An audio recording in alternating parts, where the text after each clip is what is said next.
Class चल रही थी और पप्पू सो रहा था। टीचर, पप्पू क्या सो रहा है? ये सब पप्पू। कुछ नहीं सर, क्लास में सो रही हो क्या? पप्पू नहीं सर, गुरुत्वाकर्षण से सर नीचे गिर रहा है। पप्पू की बात सुनकर टीचर भी मन ही मन हंसने लगा। दोस्ती के कुछ महीनों बाद जप्पू ने टप्पू से कहा, तुमने तो कहा था कि करोड़ों का कारोबार है। टप्पू ने कहा, अरे नहीं रे पागल। जप्पू ने कहा, तो क्या कहा था? टप्पू बोला, करोड़ों का नहीं पकड़ों का कहा था। तुमने सही से सुना नहीं होगा। पत्नी ने अपने पति से कहा, मैंने सपने में तुम्हें एक ज्वेलरी स्टोर में देखा और तुमने मेरे लिए हीरे की अंगूठी खरीदी। पति ने पत्नी से कहा, मैंने भी यही सपना देखा था और मैंने तुम्हारे पिताजी को बिल चुकाते देखा था। पत्नी हुई बेहोश।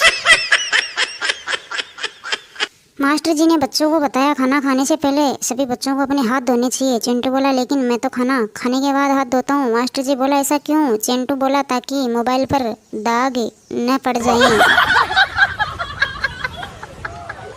पिंटू ने पापा मम्मी से कहा, जल्दी से तैयार हो जाओ सब। पापा, क्यों? चिंटू, मुझे लड़की वाले देखने के लिए घर में आ रहे हैं। पापा, किसने कहा? चिंटू, मैं अभी पड़ोस की प्रिया को परेशान कर रहा था तो उसने। पापा बोले कि हम देख लेंगे तुझे। रोहन ने मैडम से कहा, मैडम अगर आपका आशीर्वाद मिले तो मैं अच्छे नंबर से पास हो जाऊंगा। मैडम, हाँ, पर साथ ही तुम्हें तैयारी भी ठीक से करनी होगी। चिंटू, तैयारी ही करना होता तो आपका आशीर्वाद मांगता क्यों? मेहमान ने कल्लू से पूछा, और बताओ कल्लू बेटा आगे क्या सोचा है? कल्लू ने मेहमान से कहा, बस अंकल आपके जाते ही बिस्कुट खाऊंगा मैं। अब नमकीन तो आप ही सारी खा गए। कल्लू की बात सुनकर मेहमान हुआ शॉक्ड।